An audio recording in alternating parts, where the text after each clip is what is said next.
Hold the handle at the top, latch the base, open the top cover, push the top cover forward, and then lift it upwards to remove the entire top cover.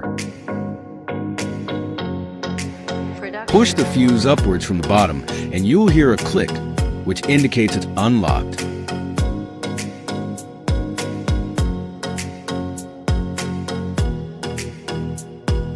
The fuse is installed in the fuse switch through these two clips. Simply insert and push it into the slot to secure it.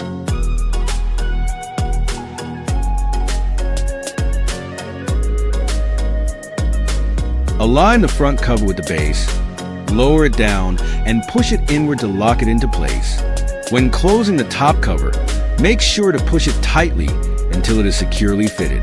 If it is loose, there could be potential safety hazards during use.